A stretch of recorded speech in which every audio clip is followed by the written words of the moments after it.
dans leur nouveau projet, leur projet de création, puisqu'ils pouvaient souvent plus se déplacer dans les résidences qui étaient prévues en dehors de la région, voire même dans d'autres pays. C'est le cas de Félicie Artaud, la compagnie Jolimet, qui est avec nous ce matin et qui a créé son spectacle jeune public Une forêt, un projet magnifique qu'on espère vraiment présenter à la Passerelle au mois de mai. On a recalé les dates 3 ou 4 fois, c'est notre travail depuis un an. On travaille sur des calendriers, c'est passionnant. Mais en tout cas, cette création, elle a eu lieu. En tout cas, elle existe. Cette pièce, elle existe enfin. Mais moi, j'aimerais bien que tu expliques au public un peu ce parcours du combattant d'un artiste empêché de travailler depuis bientôt un an. Oui, bonjour à tous, bonjour à toutes. Je suis très très contente de voir des gens qui se rassemblent pour le théâtre, plus largement pour la culture et peut-être plus largement pour les services publics aussi.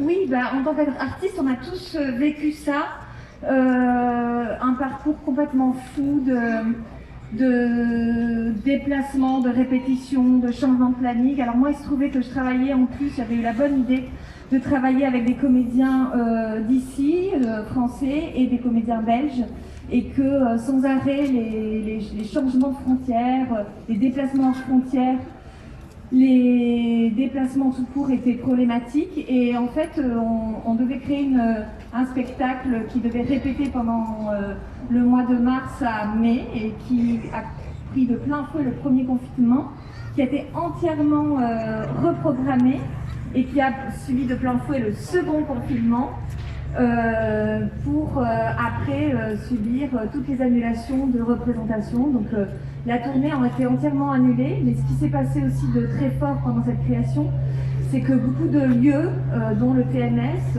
dont le Théâtre Jean Vilar et dont beaucoup d'autres, le Théâtre Jean Vilar à Montpellier, le Théâtre Molière 7 et beaucoup d'autres théâtres, ont été très solidaires avec les artistes et nous ont accueillis, ouvert grand leurs portes pour qu'on puisse répéter, pour qu'on puisse reprogrammer nos répétitions et qu'on puisse aboutir nos créations. Et ça, c'était très très important pour nous de pouvoir continuer à créer, même si pour l'instant on ne peut pas encore rencontrer le public. On attend ça avec impatience. Voilà. Donc à bientôt, à vous, on espère.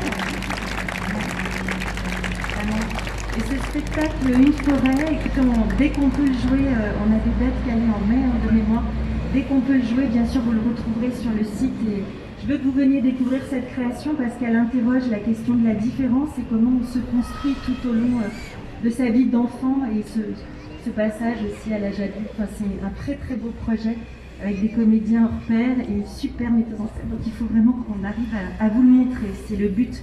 Aujourd'hui on fabrique, on aide à la création d'œuvres.